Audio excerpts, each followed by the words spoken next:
마가복음 2장 1절로 12절의 말씀입니다. 이 계시의 말씀을 우리 다 같이 합독하실 때 살아계신 하나님의 음성을 들을 수 있기를 원합니다. 같이 합독합니다. 수일 후에 예수께서 다시 가버나움에 들어가시니 집에 계시다는 소문이 들린지라 많은 사람이 모여서 문 앞까지도 들어설 자리가 없게 되었는데 예수께서 그들에게 도를 말씀하시더니 사람들이 한 중풍병자를 네 사람에게 메워 가지고 예수께로 올세 무리들 때문에 예수께 데려갈 수 없으므로 계신 곳에 지붕을 뜯어 구멍을 내고 중풍병자가 누운 상을 달아 내리니 예수께서 그들의 믿음을 보시고 중풍병자에게 이르시되 작은 자야 내 제사함을 받았느니라 하시니 어떤 서기관이 거기 앉아서 마음에 생각하기를 이 사람이 어찌 이렇게 말하는가 신성모독이로다. 오직 하나님 한 분 외에는 누가 능히 죄를 사하겠느냐. 그들이 속으로 이렇게 생각하는 줄을 예수께서 곧 중심에 하시고 이르시되 어찌하여 이것을 마음에 생각하느냐. 중풍병자에게 내 제사함을 받았느니라 하는 말과 일어나 내 상을 가지고 걸어가라 하는 말 중에 어느 것이 쉽겠느냐. 그러나 인자가 땅에서 죄를 사하는 권세가 있는 줄을 너희로 알게 하려 하노라 하시고 중풍병자에게 말씀하시되 내가 네게 이르노니 일어나 내 상을 가지고 집으로 가라 하시니 그가 일어나 곧 상을 가지고 모든 사람 앞에서 나가거늘 그들이 다 놀라 하나님께 영광을 돌리며 이르되 우리가 이런 일을 도무지 보지 못하였다 하더라. 아멘 아멘. 자, 우리 옆에 분들과 한번 인사하시고 축복하시고 말씀을 받겠습니다. 장로님, 권사님, 집사님, 성도님은 우리 교회 큰 보배십니다. 한번 인사하시기 바랍니다.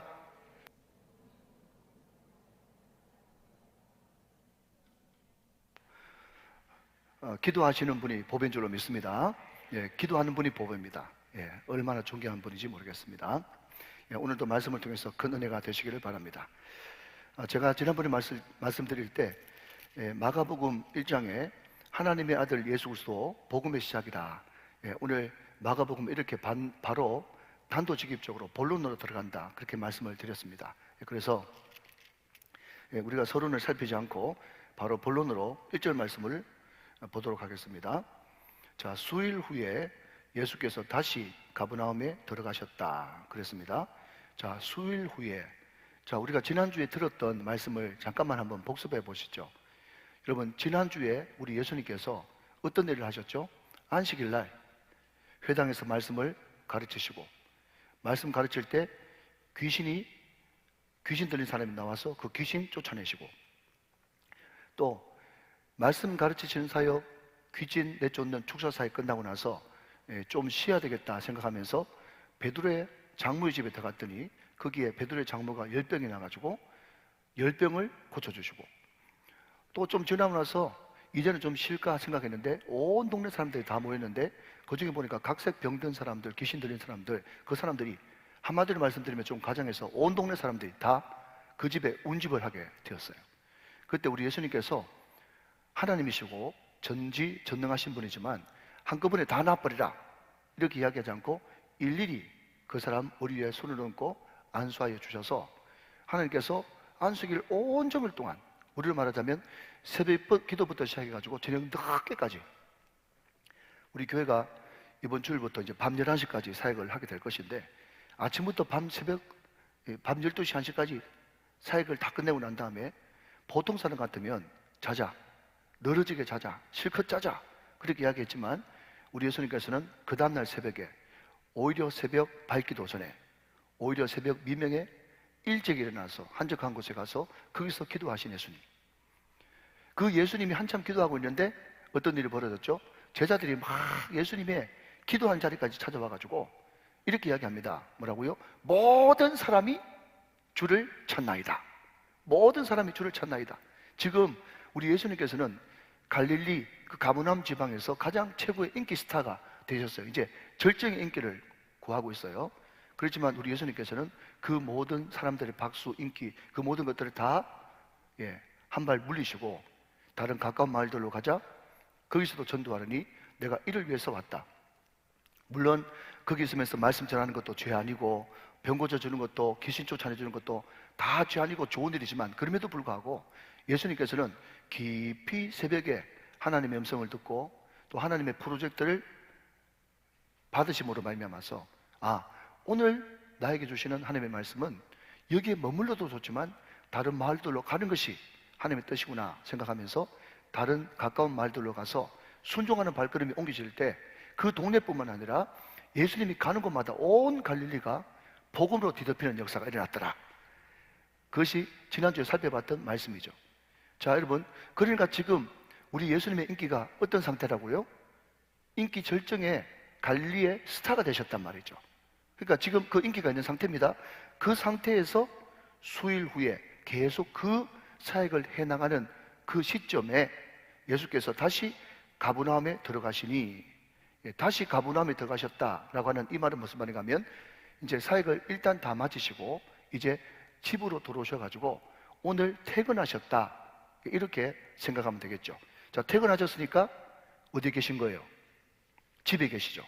집에 계시다는 소문이 들렸어요. 자, 그때 2절, 많은 사람이 모여서 문 앞까지도 들어설 자리가 없게 되었는데 예수께서 그들에게 도를 말씀하셨다. 자, 여러분, 여기에 그냥 밑줄 한번 그어보시겠습니까? 제 묵상이니까. 많은 사람들이 모여서, 그 다음 예수께서 그들에게 도를 말씀하셨다. 자, 그렇게 밑줄 그으시고 저를 한번 보시겠습니까?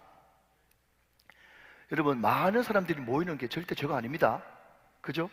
우리 교회는 우리 지난 수요일날 우리 조성필 목사님께서 말씀했듯이 이런 사람 저런 사람, 심지어 전자발찌 차고 있는 사람들도 올 수 있어요. 그래서 제가 오늘 새벽에 우리 교육자들과 잠시 이제 말씀을 나누면서 이제 제가 그런 이야기를 했어요. 그 조 목사님, 사실 저는 전자발찌까지는 생각 못했는데, 전자발찌까지는 목사님이 나를 너무 높게 보시는 것 같아요. 그런 이야기를 했거든요. 근데 우리가 목사고 교회 앞이고 또 딸을 키우는 입장에서는 정말 그런 사람까지 내가 용납할 수 있겠나 싶은 그런 마음이 솔직히 있어요. 아무튼 여러분, 그럼에도 불구하고 저는 우리 조 목사님께서 말씀하신 것은 원칙상의 이야기다, 그렇게 생각합니다. 무슨 이야기인가 하면 교회는 어떤 사람이라도 다 와야 됩니다. 자, 여러분, 아멘 좀 하시기 바랍니다. 가방끈 짧은 사람도 오라, 긴 사람도 오라, 잘 나가는 사람도 오라, 바닥 치는 사람도 오라, 병든 자도 내게 오라, 건강한 자도 내게 오라, 동성애자도 오라. 다 와야 되는 거예요. 그죠? 어떤 사람도 올 수 있어요. 그런데 여러분, 중요한 것은 많은 사람들이 자기 관점에서 성경을 보면서 이렇게 생각합니다. 여러분, 사업에 바닥 치는 사람이 교회 와가지고 사업 잘 되면 복음이죠. 그냥 여러분, 아멘 미리 하지 마시고 그냥 한번 들어보세요. 병든 사람이 교회 와서 병 고치는 게 또 복음이죠. 또 결혼 못하는 사람이 교회 와서 좋은 자매 만나서 결혼하는 것도 복음이죠. 여러분, 사람들은 생각할 때 복음 그러면요, 내가 지금 어떤 니즈, 필요가 있는데 이것이 채워지고 해결되면 복음이라고 생각합니다. 여러분, 틀리지 않습니다. 꼭 그렇게 교회에서 그렇게 되시길 바랍니다. 그러나 그럼에도 불구하고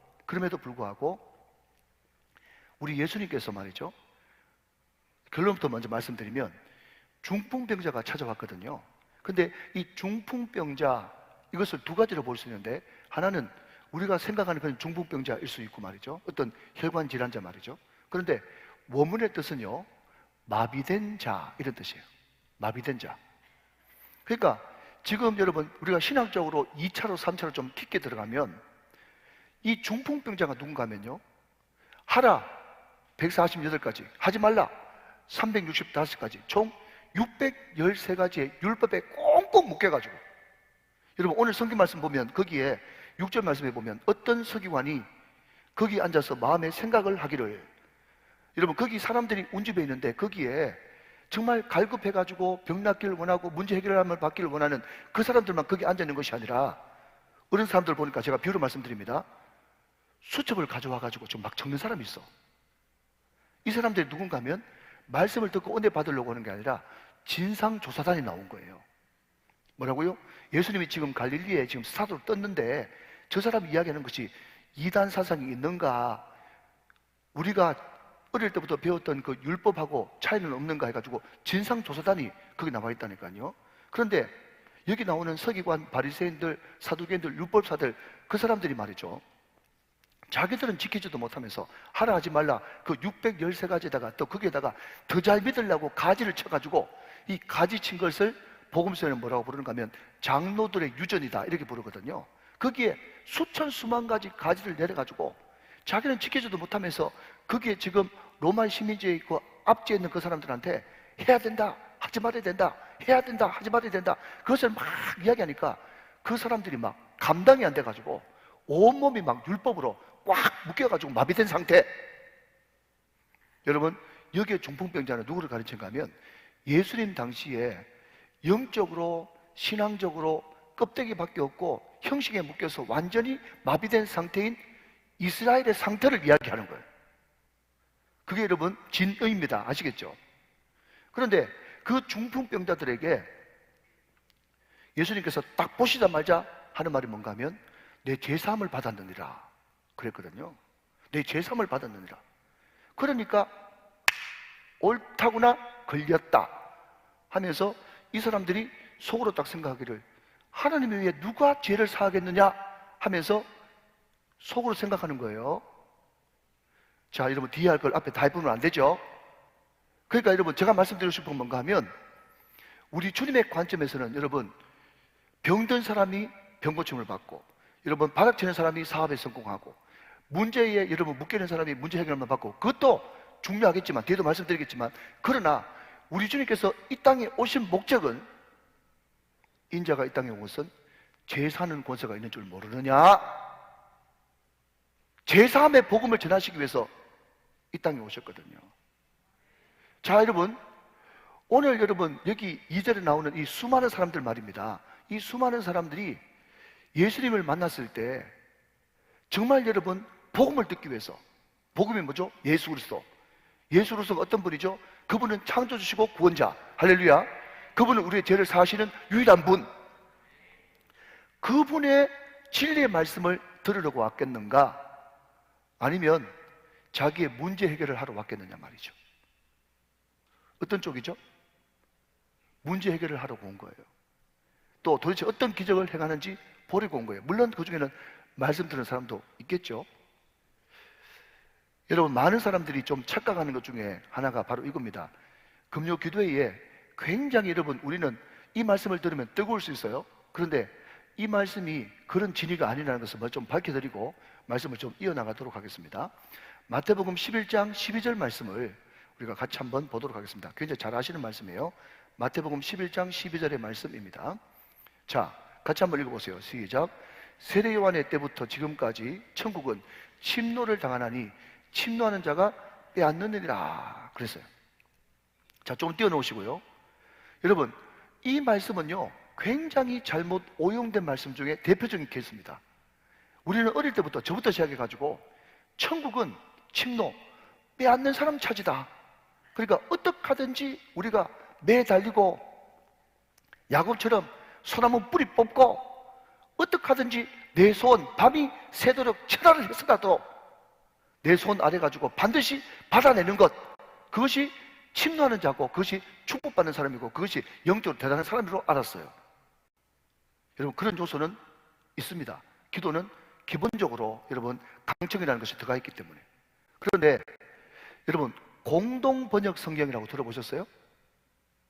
못 들어보셨으면 할 수 없고, 공동번역 성경이 왜 공동번역이라고 이름이 되는가 하면, 기독교하고 천주교하고 이쪽의 대표학자 저쪽의 대표학자들이 모여가지고 같이 성경을 연구해가지고 원문에 가장 충실하게 잘 번역해보자 해가지고 큰 프로젝트 사업으로 만들어졌던 것이 공동번역 성경입니다. 그러니까 굉장히 원문하고 잘 가깝고 번역이 잘 된 성경입니다. 근데 참으로 우습게도 캐톨릭은 천주님이라고 하는 말을 하느님이라고 번역을 했고, 기독교는 하나님을 포기하지 못해가지고 거기서 깨진 그런 선례가 있습니다만은, 아무튼 공동번역 성경은 잘 번역된 성경입니다. 그런데 마태복음 11장 12절 말씀, 이것을 공동번역 성경에서는 이렇게 이야기하고 있습니다. 한번 들어보십시오. 세례자 요한 때부터 지금까지. 자, 세례자 유한 때부터 지금까지. 자, 마태복음 11장 12절 말씀 그냥 한번 기억개정판 한번 띄워놓으시고요. 예, 제가 공동번역 성경으로 읽겠습니다. 한번 들어보십시오. 세례자 유한 때부터 지금까지. 이것은 신약 시대를 이야기하는 것입니다. 신약 시대. 그 다음 하늘나라, 천국이죠. 하늘나라는 폭행을 당해왔다. 폭행을 당해왔다. 자, 여러분, 천국, 하늘나라, 그분이 누구신데요? 예수님이 신약시대 때 계속 폭행을 당해왔대요. 그리고 폭행을 쓰는 사람들이 하늘나라를 빼앗으려고 한다. 이렇게 공동번역 성경은 번역되어 있어. 자, 제가 이 마태복음 11장 12절 말씀 공동번역 성경 버전을 왜 여러분들에게 말씀드리는가 하면요. 자, 이제 집어주십시오. 예수님, 하늘나라 천국은요, 그런 목적으로 온 것이 아닌데 많은 사람들이 하늘나라 예수님을 폭행한다는 거예요. 뭐로 폭행한 줄 아세요? 자기 원하는 것으로. 죄사함 별로 관심 없어요. 천국은 나중에 죽기 전에 가면 되니까. 죄사함 별로 관심 없다니까요. 구원보다 더 중요한 것은 내 당장 사업 문제 해결되는 거고, 내 지금 사업자금 10억이 지금 나한테는 구원이고 복음이에요. 여러분, 오병이어의 그 많은 군중들, 그 많은 무리들이 왜 모였습니까? 예수님 말씀 들으면서 뭔가 얻어먹으려고 그게 모인 거예요. 그게 바로 뭔가 하면 하늘나라가 지금부터 폭행당해 왔다 이런 뜻이에요. 허허이 알아들으면 아멘 하시기 바랍니다.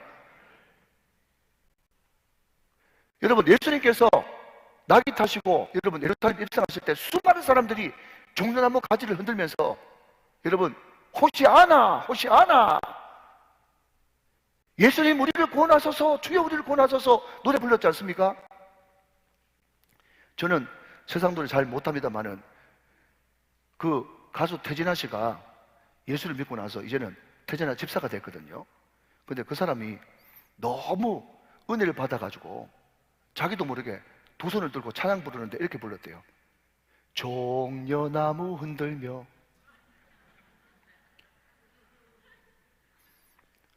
저는 무슨 말인지 잘 모르겠어요. 하여튼 그러니까 막 사람들이 막 너무너무 웃어가지고 자기는 막 은혜 받아가지고 막 하는데 늘 세상 노래가 꽉 차 있으니까 종려나무 흔들며 주님 오신다기에 흔들었던 종려나무, 노란 종려나무, 뭐 이래도 모르시면 할 수 없고, 여러분 수많은 사람들이 여러분 종려나무 흔들면서 호시아나 주여 우리를 구원하소서 했지만 나중에 여러분 호산나를 외쳤던 그 사람들이 어떤 사람들로 변했어요? 예수를 못 박으소서,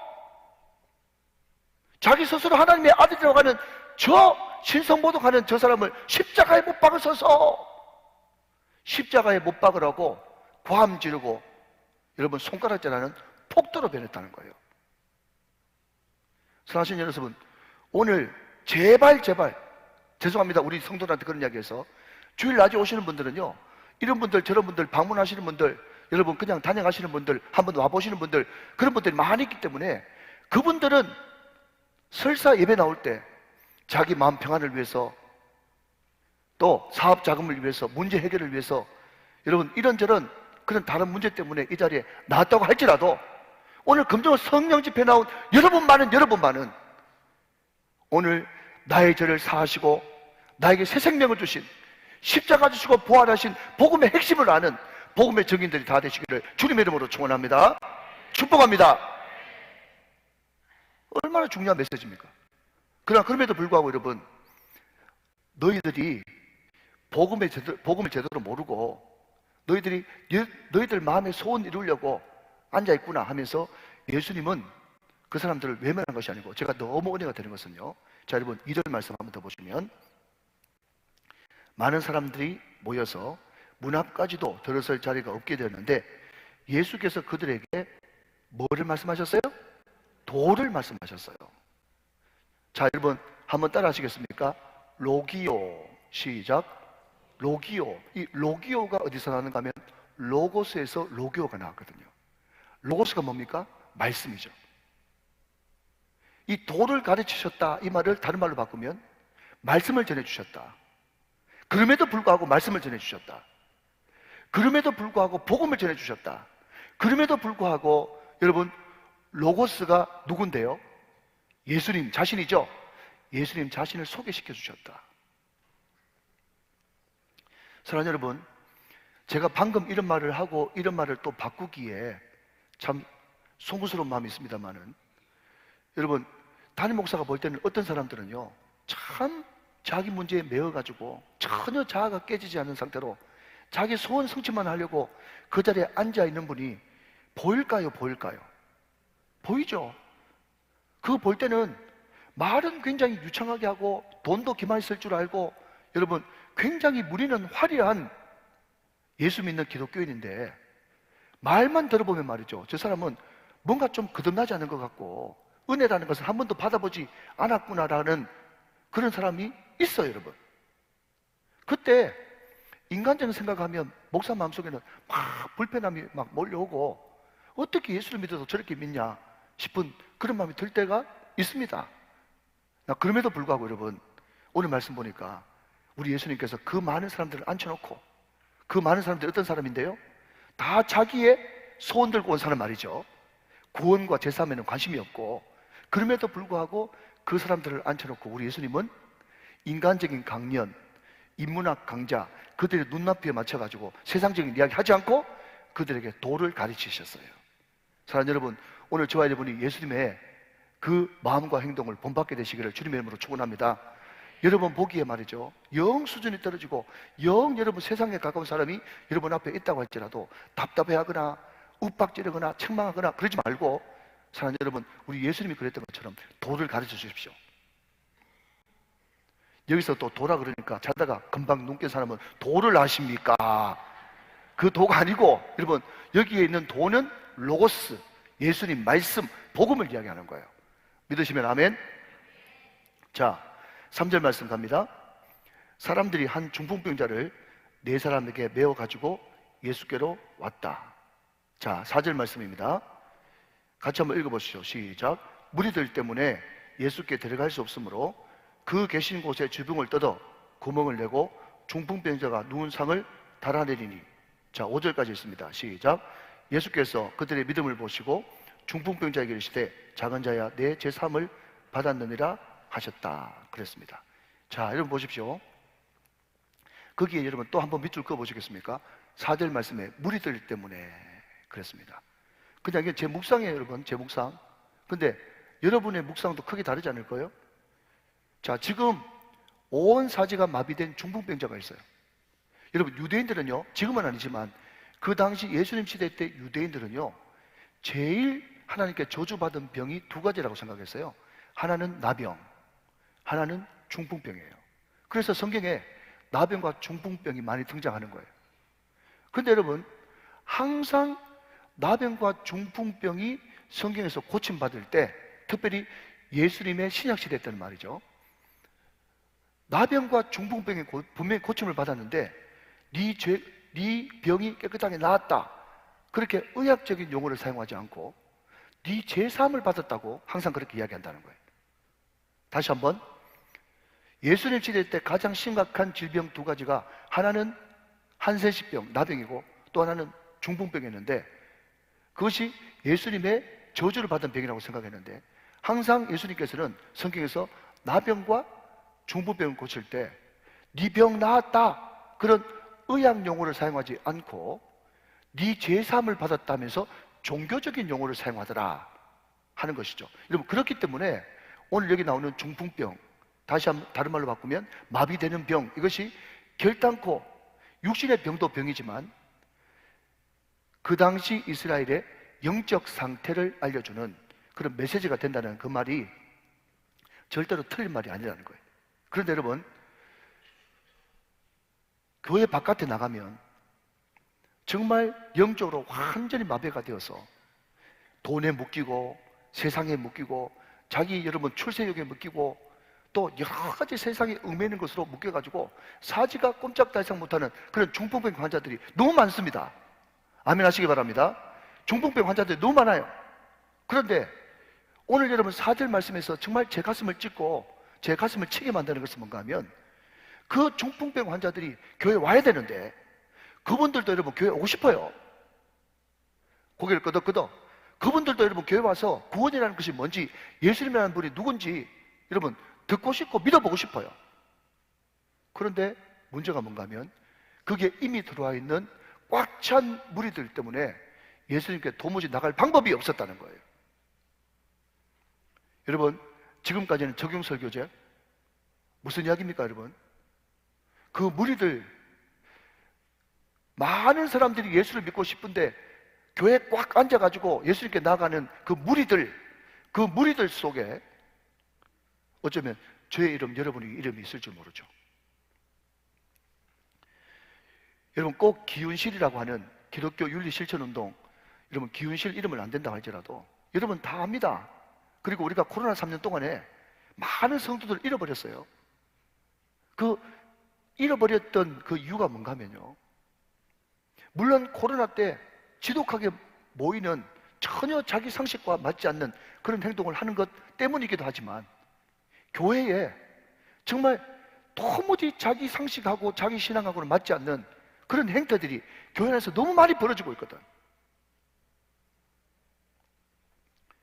그러니까 여러분, 그런 결정, 그런 이상한 결정, 독특한 결정, 사회에서는 전혀 상식도 통하지 않고 그 사람들을 여러분 요즘에 심리학자들은 뭐라고 부르는지 아세요?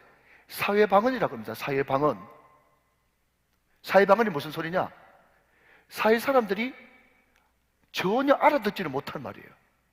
교회 안에 있는 사람들 다 알아듣는데 세상 사람들은 하나도 못 알아듣는 말, 그런 말 있죠?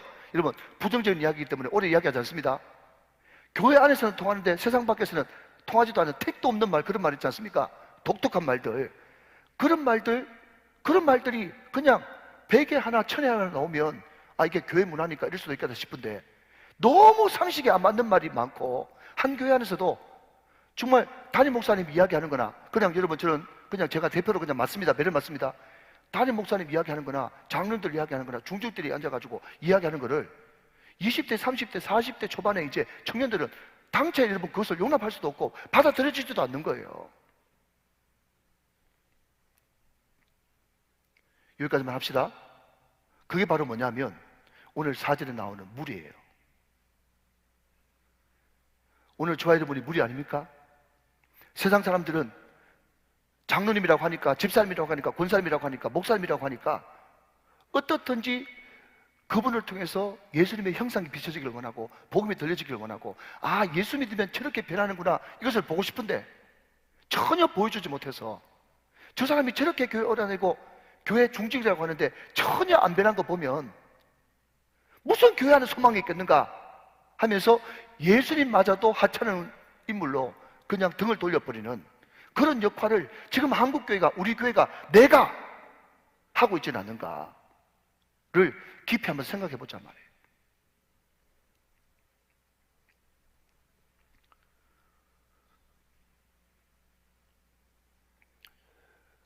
여러분, 우리가 신앙생활 할 때 신앙생활을 다른 말로 믿음생활이라고 합니다. 믿음생활. 여러분, 같은 맥락에서 그냥 이야기 드리는 거예요. 여러분, 사람들은요 그냥 기독교 신앙을 믿든 안 믿든 상관없이 다 믿음을 가지고 있어요. 자, 여러분, 제가 이렇게 말을 한번 바꿔볼까요? 오늘 여러분 이 자리에 편안하게 이렇게 앉아서 제 설교 말씀을 들을 수 있는 이유는 설교 듣는 도중에 이 지붕이 무너질 확률이 억만분의 1도 안 된다고 하는 그 믿음이 있기 때문에 앉아 계신 거죠? 그렇죠? 예, 웃기는 이야기가 아니라 상식이잖아요. 그죠? 그리고 여러분이 8시 반까지 교회에 오신 것은 8시 반 되면 당연히 금요 성령 집회가 시작된다는 것을 믿기 때문에 온 것이지, 만약에 여러분 금요 성령 집회 시간도 안 정해놓고 어떨 때는 10시 시작했다가 어떨 때는 7시 시작했다가 그렇게 되면 어떻게 오겠어요? 그러니까 이 믿음이라는 것이 너무너무 우리에게 안정감을 주고 우리를 하여금 주는 혜택이 많단 말이에요. 여러분, 세상 이야기가 아니고 한번 들어보십시오. 굉장히 중요한 이야기입니다. 여러분, 후진국일수록 믿지 못해가지고 드는 국가 예산이 많게는 30% 이상이 된다고 그래요. 무슨 이야기인가 하면요, 왕 되는 사람이 아니면 절대 권력자, 독재자가 자기 부하를 못 믿잖아요. 그죠? 자, 듣고 계시죠? 자기 부하 못 믿으니까 누구를 붙여야 돼요? 미행자를 붙여야 되죠? 주요 인물들을 관리하는 관리자를 붙여야 되죠? 정보원을 붙여야 되죠? 또 그 사람들 또 믿지 못할 행동을 정말 했었을 때 그 사람들 잡아 들이는 사람, 고문한 사람, 그런 사람들을 다 고용해야 될 것 아니에요. 그런데 그런 사람들, 또 그런 사람들을 위해 쓰는 돈이 말이죠, 후진국일수록 많게는 국가 예산의 30%가 된다는 거예요. 그러니까 여러분, 국가가 분위기가 경직되고 발전할 수가 없고 여전히 가면 갈수록 계속 마이너스가 나락이 떨어지는 거죠. 그런데 여러분, 신용사회, 크레딧이라고 그러지 않습니까? 또 믿음이 통하는 시대에 살면 말이죠, 얼마나 국가가 쓸데없는 것에 에너지를 낭비하지 않고 쭉쭉 올라가는지. 여러분, 저는요 깜짝 놀라는 게, 어제 저녁에 시켰는데 오늘 새벽에 쿠팡이 와. 특정 업체 제가 선전해 주면 안 되는데. 그런데 더 놀라는 것은요, 우리 어릴 때만 해도 그런 일이 잘 없었는데 다 그냥 막 601호 앞에 놔두고 가고 603호 앞에 놔두고 가고. 아무래도 저는 우리 부목사님들보다 나이가 좀 들었잖아요. 근데 우리 부목사님들이 얼마나 택배를 좋아하는지, 집에 막 이렇게 쌀 때도 있고 막 그래요. 그런데 왜 그게 그냥 택배기사가 그냥 놔두고 가는가 하면요, 그렇게 놔두고 가도 믿음이 보편화되어 있는 거죠. 어떤 믿음? 문 앞에 놔두고 가도 웬만해가지고는 가져간 사람 없다, 그런 믿음이 있기 때문에 그냥 놔두고 가니까 어떻습니까? 얼마나 효과적이고 신속하고 에너지가 절약됩니까? 제가 그 뒤에 지금 중요한 말을 하기 위해서 지금 이런 말을 하는 거예요. 여러분, 만약에 우리가 완전 후진국이 돼가지고 은행 계좌를 못 믿는다 그러면 항상 그 사람한테 돈 거래할 때 돈다발을 이만큼 쌓아서 그냥 들고 다녀야 돼요. 그런데 워낙 믿는 사회, 신용사회가 되어지니까 그냥 카드 한 장, 전화기 하나에 모든 걸 다 집어넣어가지고 그 하나로 그 모든 것을 넣었다 뺐다 다 하지 않습니까? 여러분, 예수님을 믿는 믿음도 마찬가지라는 거예요.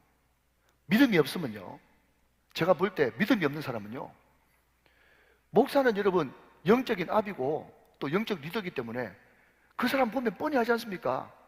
꼭 굳이 목사가 아니어도 모든 사람들이 다 알아요. 뭔가 하면 저분이 지금 하나님 앞에 예배하고 기도하면서 결단만 하고 순종만 하면 하나님께서 반드시 문제를 역전시켜가지고 놀라운 기적을 체험하게 해주시겠다라고 하는 그 믿음이 기도하는 사람한테 있다니까요.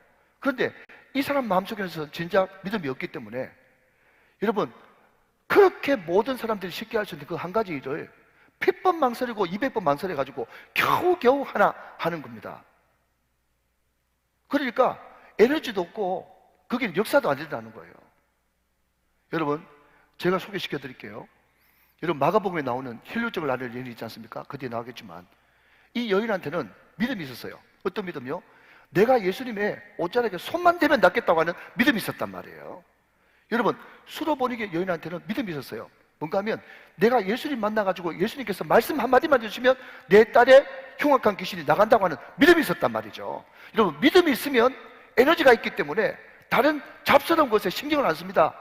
그 중간에 우리 예수님께서 나는 이방인한테 부름받지 않았다, 너는 개다, 그런 이야기해도 이 여인은 믿음의 피를 꽂혀 있었기 때문에 뭐라고 얘기합니까? 네, 저 개 맞습니다. 그러나 개도 주님이요 주인상에 떨어진 부스러기를 씁니다. 부스러기여라도 주시옵소서. 이런 믿음이라는 것이 이만큼 강력한 에너지와 힘을 발휘한다니까요.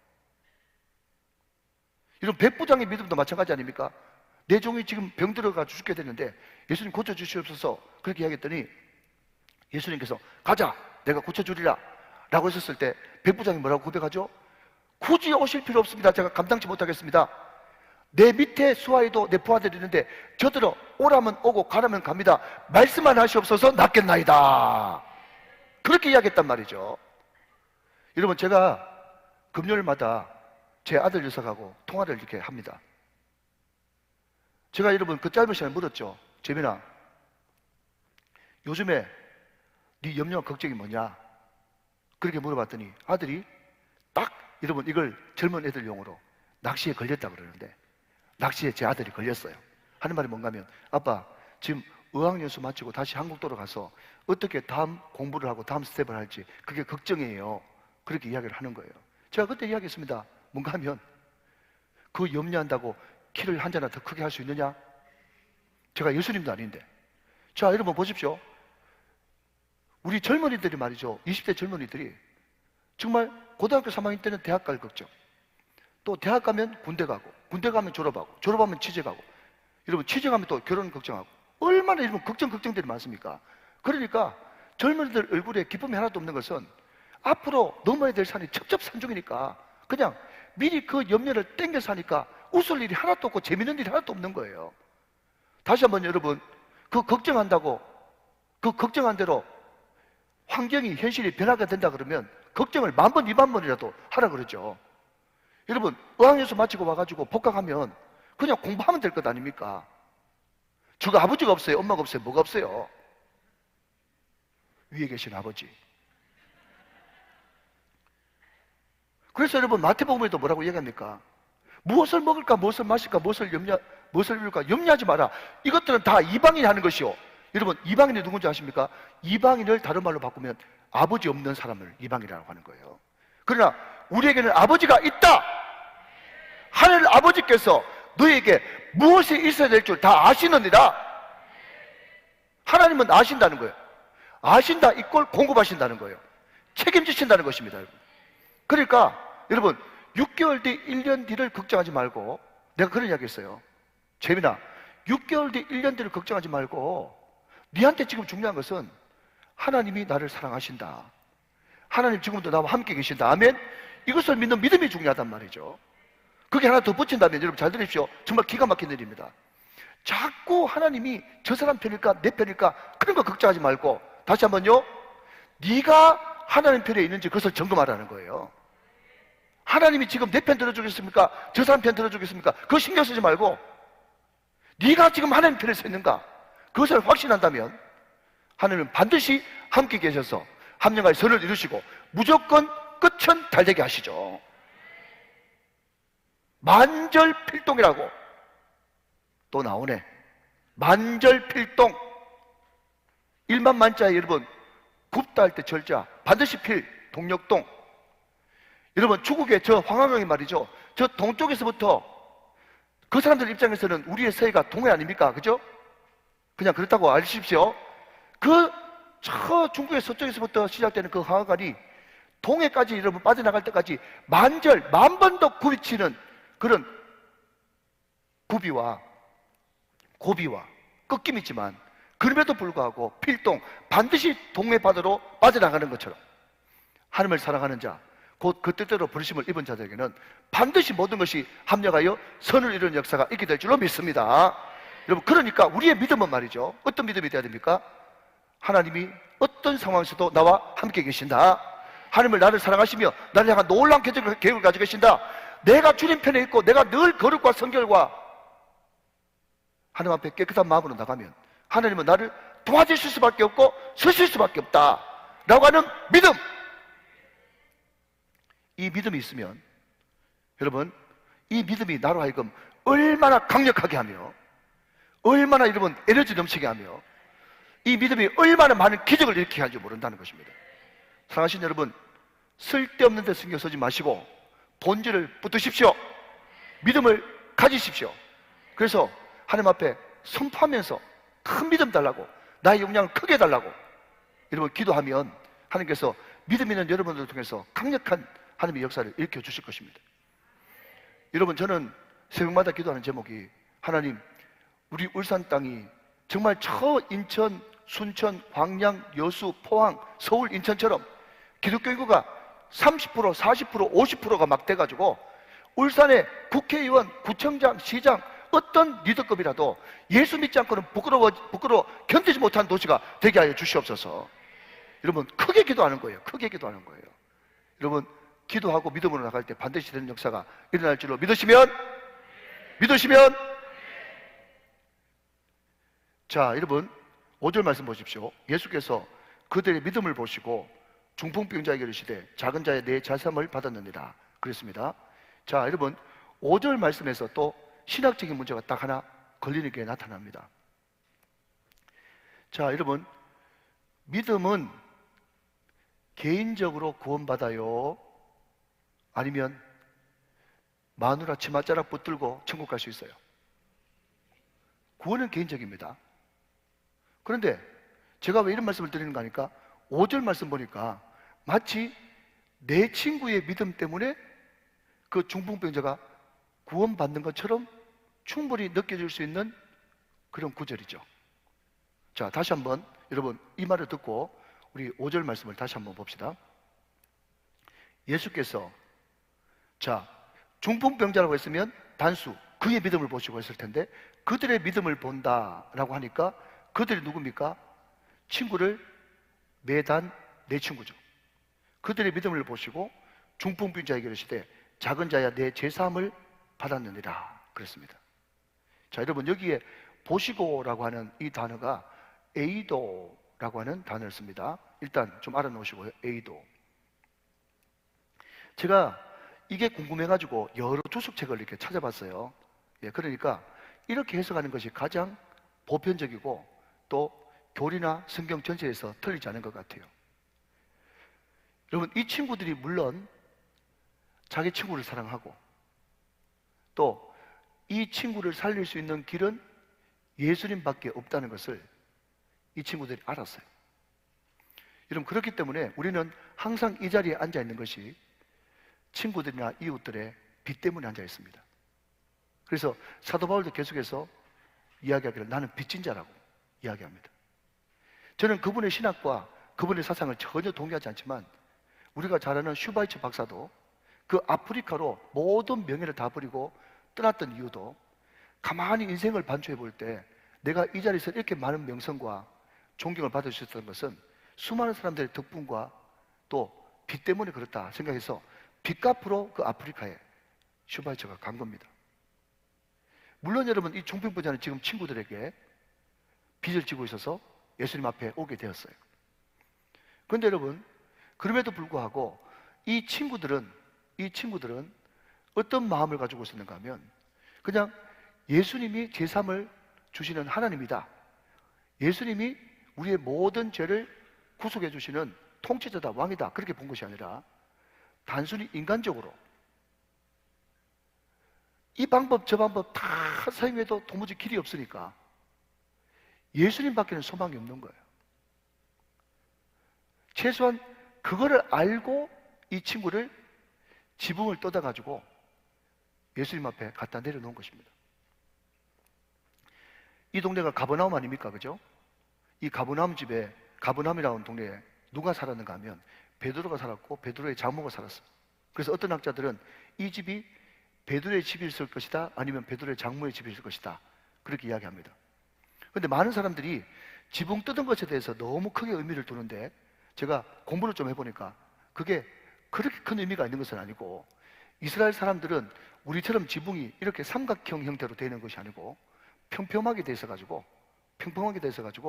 그 옥상 공간도 또 다른 용도로 사용할 수 있는 그런 구조로 되어 있었고 그냥 나무를 얼기설기 이렇게 엮어가지고 진흙으로 발라놓는 그래서 그것이 자체가 익혔기 때문에 언제든지 지붕을 여러 번 수리할 수밖에 없는 그런 구조여서 지붕 뜯는 것에 너무 의미를 두면 안 된다 그렇게 이야기하고 있고 또 옥상이 또 하나의 생활 공간이었기 때문에 외벽으로 올라가는 그런 계단을 만들어놔서 그 당시에 가옥 구조가 말이죠 쉽게 바깥을 통해 가지고 옥상 올라가는 것이 그냥 크게 어렵지 않았다 그렇게 이야기합니다. 그런데 성경에는 없는데 이 지붕을 뜯는 모습을 보면서 예수님이 크게 신경을 안 쓴 게 그냥 성경이 없는 말입니다. 누가 그냥 재밌게 이렇게 표현했더라고요. 예수님이 목수 출신이니까 지붕 뜯어도 내가 고쳐주면 되지 뭐 이런 생각을 해서 지붕 뜯는데 그런 큰 의미를 안 뒀다 그런 말이 또 있어요. 이것만 기억하지 마시고 아무튼 지붕을 뜯은 믿음 그러나 그럼에도 불구하고 그 믿음이 무슨 대단한 믿음이어가지고 예수님께서 그 친구들의 그 믿음을 보시고 예수님이 고쳐주신 것이 아니라 예수님이 아셨던 거죠.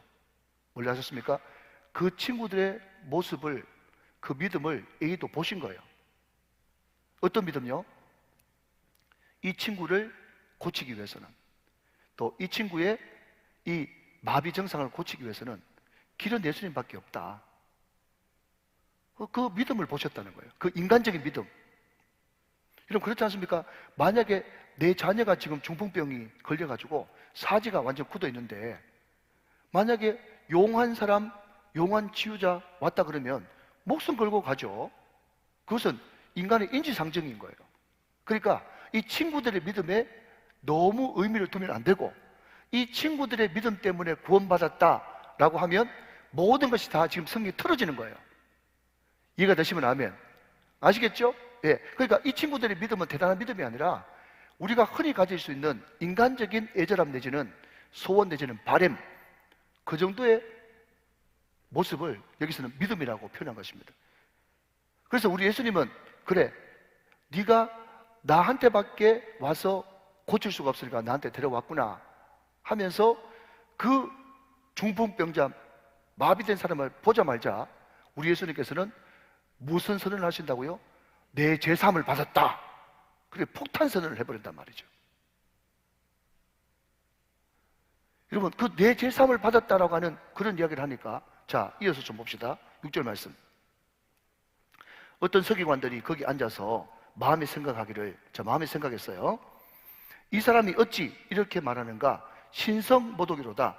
오직 하나님 한 분 외에는 누가 능히 죄를 사하겠느냐? 이렇게 얘기했어요. 그 다음 8절. 그들이 속으로 이렇게 생각하는 줄을 예수께서 곧 중심에 아시고 이르시되 어찌하여 이것을 마음에 생각하느냐? 그랬습니다. 자, 여러분, 저도 한번 보시면서 한번 대답해 보십시오. 우리가 생각할 때는 마음으로 생각하는 것도 죄입니까? 여러분, 이렇게 한번 인간적으로 표현해 볼게요. 생각도 못하나? 만약에 여러분 남편 아내에 대해서 생각하는 것도 죄야 이렇게 이야기하면요, 너무 부담돼가 같이 못 살 거예요. 여러분, 우리는 생각할 때 생각을 할 수 있잖아요, 그죠? 말로 하거나 행동을 하는 거 그게 죄지 생각도 못합니까? 그런데 여러분 주의하십시오. 우리 예수님은요, 행동이나 어떤 액션보다는 우리의 생각과 마음 중심을 더 소중해 보십니다. 믿으시면 아멘. 여러분, 성경에 다 나와 있어. 우리 주님께서 생각을 다 깨뜨려 보시는 분이세요. 그러면서 네가 어떻게 이런 생각을 하느냐? 너 신성모독이라고 생각하고 있지? 네 마음속에 왜 그런 생각을 하느냐? 우리 주님께서는 생각까지도 다 관찰하시는 분이십니다. 사랑하는 여러분, 생각과 마음 자세가 여러분 인생의 축복의 99%를 결정합니다. 그러니까 여러분, 생각이 결국은 행동으로 옮기게 되고 행동이 죄가 되는 거거든요. 그러니까 여러분 한번 따라 하시면 참 좋겠습니다. 생각부터 장악하라. 시작. 생각부터 장악하라. 우리가 마귀에게 밥이 되지 않고 마귀에게 틈을 주지 않고 우리가 승리할 수 있는 비결은요, 생각부터 장악해야 되는 거예요. 하나님, 내가 왜 주님 앞에서 이런 생각을 합니까? 왜 이런 마음이 자꾸 듭니까? 제 생각과 제 마음을 제거시켜 주십시오 하면서 생각부터 제거시킬 수 있는 여러분 되시기를 다시 한번 주님의 이름으로 축원합니다. 우리 주님은 생각을 아시는 분이세요. 그래서 많은 사람들이 별것 아닌 것 같고 공부도 별로 못했고 실력도 별로 없는 것 같은데 뭐든지 하면 윤택하고 기름지고 잘 되는 그런 사람들의 특징이요, 마음이 너무 순전하고 얼쑥한 것 같은데 하나님께서 기뻐하시는 마음을 가지고 있어요. 사랑하는 여러분, 태도와 생각이 말보다 훨씬 더 크게 말합니다. 하나님께서는 중심을 보시는 분이고 생각을 감찰하시는 분이십니다. 자, 봅시다 여러분. 9절 말씀. 중풍병자에게 내 제사함을 받았느니라 하는 말과 일어나 내 상을 가지고 걸어가라 하는 말 중에 어느 것이 쉽겠느냐? 자, 여러분 묻고 있어요. 지금 예수님이 빨간 글씨로 여러분이 묻고 있어요. 자, 우리 예수님이 이렇게 이야기합니다. 중풍병자에게, 내가 지금 하나님인데 중풍병자에게 네 육신의 병이 나음을 입으라고 하는 말과 네 제사함을 받으라라고 하는 그 두 말 중에 어느 게 더 쉽겠어요? 여러분이 대답을 안 하니까 복음을 모르는 거야. 여러분 생각해 보십시오. 하나님이 말이죠, 얼마든지 네 병 나음을 입었다 이야기할 수 있잖아요. 근데 여러분, 이 병 나음을 입었다라고 하는 말은요, 잘 들으십시오, 의사도 할 수 있고요, 여러분 마술사도 할 수 있고요, 물리치료사도 할 수 있습니다. 많은 사람들이 여러분 이 이야기를 할 수 있는 사람들이에요. 그렇지만 세상에 어떤 누구도 네 죄사함을 받았다고 할 수 있는 사람은 하나님 한 분밖에 없는 줄로 믿으시면 아멘 하시기 바랍니다. 우리 예수님께서 마음 중심을 깨뚫고 보시면서 뭐라고 얘기하는가 하면, 병 나으라 하는 거하고 제삼을 받으라 하는 말 중에 뭐가 더 쉽겠냐? 나도 알아야. 병 나으라 하는 말, 그거 얼마든지 할 수 있어. 의사도 할 수 있고, 물리치료사도 할 수 있고, 마술사도 할 수 있고, 무당들도 할 수 있어. 그 말. 그 말이 훨씬 더 쉽다는 거 나도 안다고. 그런데 우리 예수님께서는 의도적으로 병 나았다는 말을 먼저 하기 전에 네 제삼을 받았다는 말을 의도적으로 먼저 하시는 거예요. 왜? 그분은 인자니까. 자, 그 다음 절 봅시다. 10절 말씀, 중요 말씀이에요. 같이 읽어보세요. 시작. 그러나 인자가 땅에서 죄를 사하는 권세가 있는 줄을 너희로 알게 하려 하노라 하시고 그랬습니다. 자, 여러분, 여기에 인자, the son of God, 인자라는 하나님의 아들이라는 말이 나왔어요. 자, 여러분, 마귀가 예수님한테 당신이 하나님의 아들인 줄 내가 압니다, 그렇게 이야기했죠. 예, 그때 하나님의 아들 son of God이라고 하는 거기는요, 정관사 더가 안 붙어 있습니다, 원문에. 그러니까 베드로가 말이죠, 주는 그리스도시요 살아계신 하나님의 아들입니다 라고 하는 거기는 정관사가 붙어 있어. 그러니까 베드로의 고백하고 마귀의 고백하고 완전 다른 거예요. 이해되십니까, 여러분? 마귀가 하나님의 아들입니다 라고 하는 거기는 진짜 하나님의 아들로 고백하는 것이 아니에요. 그냥 그렇게 알고 있다 이 말이에요. 근데 베드로의 하나님의 아들이라고 하는 고백에는 정관사, 당신 유일한 하나님의 아들입니다, 그것을 고백하는 것이 베드로의 고백이에요. 그러니까 여러분, 다 같이 하나님의 아들이라고 해가지고 다 같이 하나님의 아들이 아닙니다. 자, 그러면 여러분, 마지막으로 다니엘서 7장으로 넘어가서 인자를 잠깐 살펴보고 말씀을 정리하도록 하겠습니다. 다니엘서 7장. 자, 인자의 오리지널 버전입니다. 자, 다니엘서 7장 13절 14절 말씀을 보겠습니다. 다니엘서 7장 13절 14절 말씀. 자, 우리 같이 한번 읽어보죠. 좀 길지만. 시작. 내가 또 밤 환상 중에 보니 인자 같은 이가 하늘 구름을 타고 와서 옛적부터 항상 계신 이에게 나아가 그 앞으로 인도되매 그에게 권세와 영광과 나라를 주고 모든 백성과 나라들과 다른 언어를 말하는 모든 자들이 그를 섬기게 하였으니 그의 권세는 소멸되지 아니하는 영원한 권세요 그의 나라는 멸망하지 아니할 것이니라. 그렇습니다. 자, 13절 말씀 한번 더 띄워놓으시고요. 13절 말씀. 자, 제가 다시 읽겠습니다. 보십시오. 내가 또 밤 환상 중에 보니 인자입니까? 아니면 인자 같은 입니까? 인자 같은 이에요. 여러분, 성경에 등장하는 The Son of God, 인자라고 하는 이 말은요, 항상 어디에만 쓰이는가 하면 두 가지입니다. 하나는 죄사함 내지 구속, 죄사함이 선포될 때 항상 인자라는 단어가 쓰여지고요. 두 번째는요, 하나님의 나라와 관련될 때 인자라는 단어가 쓰여집니다. 인자라고 하는 이 단어는 굉장히 중요한 신학적인 주제인데, 항상 인자라고 하는 단어는 죄사함과 구속 같은 말이에요. 그죠? 거기에 내용에 쓰일 때 인자라는 단어가 등장하고, 오늘도 마찬가지고요. 두 번째는 하나님 나라하고 관련될 때만 인자라는 단어가 쓰입니다. 자, 다시 마가복음 2장으로 돌아가서, 여러분, 인자가 땅에서 죄를 사는 권세가 있는 줄을 너희로 알게 하려 하노라. 예수님께서 네 죄사함을 받았다 그 이야기하면요, 서기관, 바리새인들, 율법사들, 사두개인들한테 추첨에 적혀가지고 그때부터 집중 견제받고, 결국 우리 예수님께서 십자가를 못 박혀 돌아가신 것은 신선모독죄로 돌아가셨잖아요. 그런 이야기 자꾸 하고 돌아다니고 하니까 십자가를 못 박혀 돌아가신 거예요. 우리 예수님께서 왜 돌아가신지 압니까? 그런 말 안 하시면 괜찮은데, 뭔가 좀 은혜 된다 그러면 아버지와 나는 하나다, 나를 본 자는 아버지를 봤다, 내가 아버지 나라로 가는데 내가 가면 나와 똑같은 보혜사 알로스 파라클레토스 보낼 거다. 그런 하나님 이야기 자꾸 하다가 돌아가셨잖아요. 여러분, 우리도 지금 마찬가지입니다.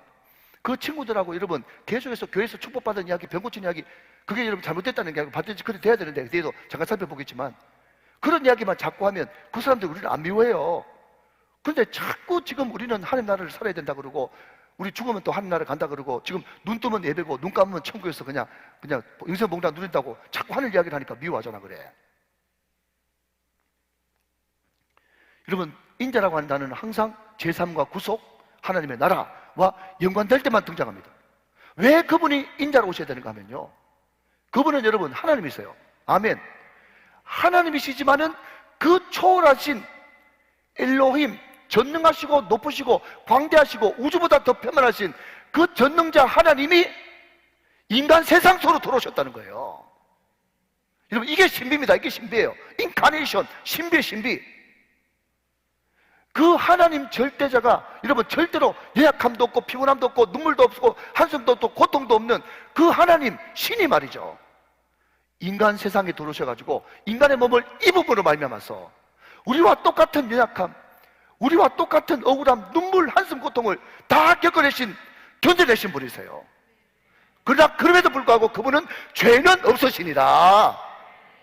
하나님이신 그분이 인간과 똑같은 연약함과 고통을 겪으시는데 그분은 죄가 없으신 분이세요.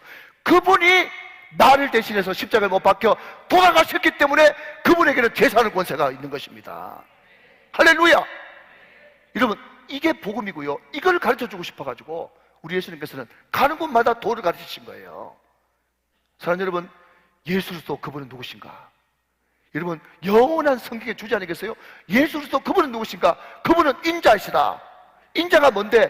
그분은 완벽한 하나님의 아들이고 하나님이신데, 그럼에도 불구하고 하나님으로서 그분은 세상 속으로 들어오신 분이다.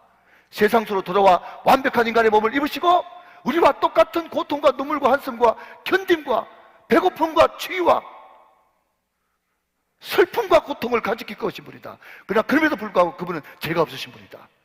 그 인자 되시는 예수 그리스도가 우리를 위해서 십자가에 대속해서 죽으심으로 말미암아 우리에게 제사함의 은혜가 임했고 구속의 은혜가 임했고 우리에게 하나님 나라를 보증으로 주셨단 말이죠. 그분은 하나님 나라의 영원한 우리의 담보인이 되시는 것입니다. 믿으시면 아멘.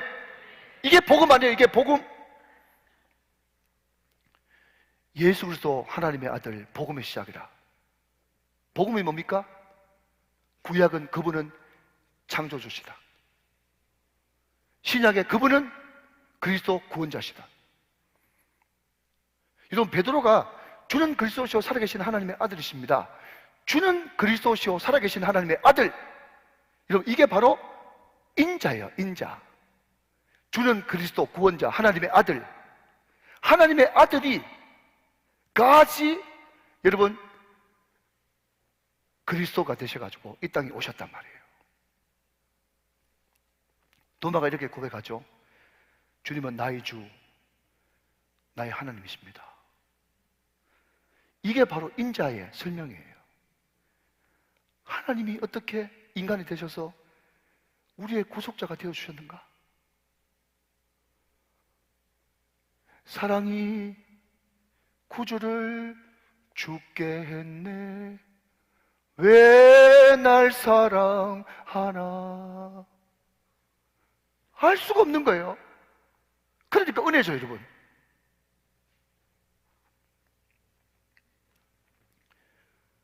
너무너무 중요한 것은요, 그 제3의 이 복음을 완벽하게 딱 복음을 처리해가지고 단도를 쳐놓고 우리 주님은 이렇게 이야기합니다.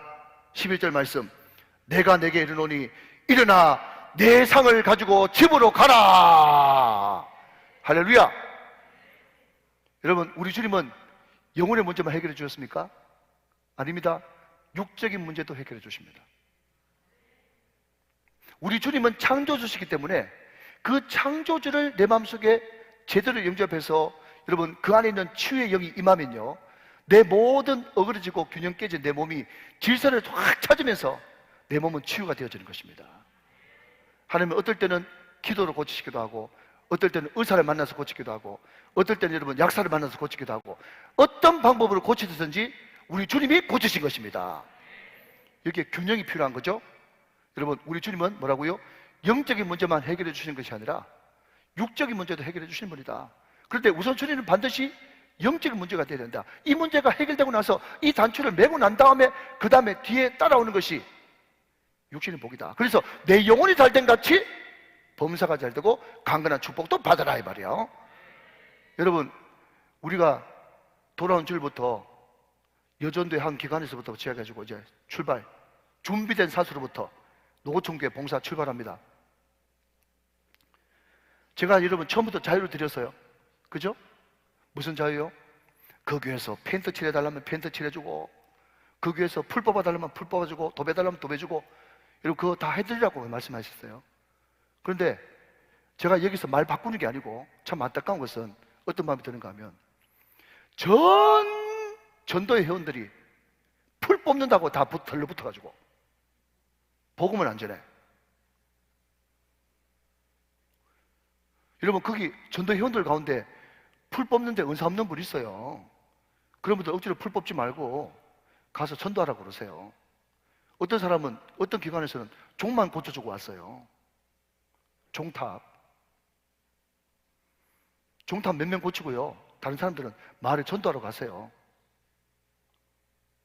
못 알아들으면 할 수 없고. 여러분, 제가 왜 말씀드리는 겁니까? 우리가 어디를 가서 구제를 하고 봉사를 하든지 간에 항상 빵과 복음, 복음과 빵, 복음과 세상적인 필요, 이것은 같이 가야 되는 거예요. 왜? 우리 예수님이 그렇게 하셨으니까. 믿으시면 아멘. 우리 전도회장님들 잘 새기셔가지고, 뭐 해달라 그러면 뭐 해주는 분 따로 이렇게 하시고, 전도해가지고 전도하시는 분, 음식 만들어가지고 말잔치 하셔가지고 러피스트 하시는 분, 이런 분들을 고루고루 배치를 하셔가지고 항상 여러분 보십시오. 저는 이 말씀을 마무리하면서 꼭 말씀드리고 싶은 것은요, 제가 성경을 쭉 보니까 사도행전도 그렇고 오늘 보면 마가복음도 그렇고 보니까 하나님은 뭔가 새로운 것을 시도하는 자에게 함께 하시고 복을 주시더라고. 여러분, 지붕 뜯어내야 되겠다라는 그 생각을 어떻게 했을까요? 여러분, 우리 가운데 믿음이 있으면요 반드시 장애물도 있거든요.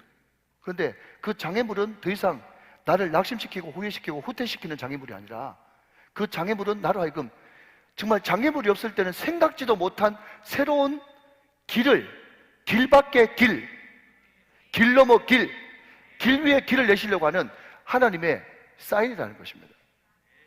여러분, 우리 교회가 화목 새벽 제자 훈련 하잖아요. 죄송합니다, 이런 말씀 드리면 김실지 모르겠는데 화요일날 목요일날 늘 하던 새벽 기도예요. 똑같아요. 물론 여러분 제 마음속에 부담은 억수로 됩니다. 그런데 문제가 뭔가 하면 똑같은 새벽 기도하는 건데 그냥 밋밋하게 새벽 기도하는 것이 아니고, 화요일날 목요일날은 출애굽기를 가지고 한 권 딱 끝내보자 그러면서 살짝만 바꾸어서 새롭게 시작해도 여러분 새벽 기도에 화요일날 목요일날 160명씩 모이잖아. 더 많이 모여요. 신청하신 사람만 160명. 할렐루야. 그러니까 여러분, 끊임없이 어떤 믿음의 도전을 할 때 장애물이 온다고 할지라도 거기에 굴복되거나 낙심하거나 뒤로 주저앉거나 물러서지 말고, 히브리서 말씀에 보면 뒤로 물러서는 것은 절대로 하나님께서 기뻐하지 않는다고 말씀했어요. 믿음의 여정을 걸어갈 때 장애물이 나타난다고 할지라도 그 장애물 앞에서 하나님 앞에 더 믿음으로 나아가고 오직 주님 바라보는 그 에너지의 집중력을 가지고 새로운 길을 열어내십시오. 이것이 하나님께서 기뻐하시는 믿음인 것입니다. 오늘 우리 예수님께서 이 땅에 오신 목적이 우리의 죄를 사하시고 우리를 새 표준물로 만드시려고 이 땅에 오셨으니 그 예수님의 목적을 굳게 붙들고 오늘 이 밤에 제사함의 권세, 주님께서 육을 고치시는 능력, 이것을 체험함으로 말미암아서 완전히 새롭게 되어지는 복된 밤이 다 되시기를 주 예수 그리스도의 이름으로 축원합니다. 축복합니다. 축원합니다.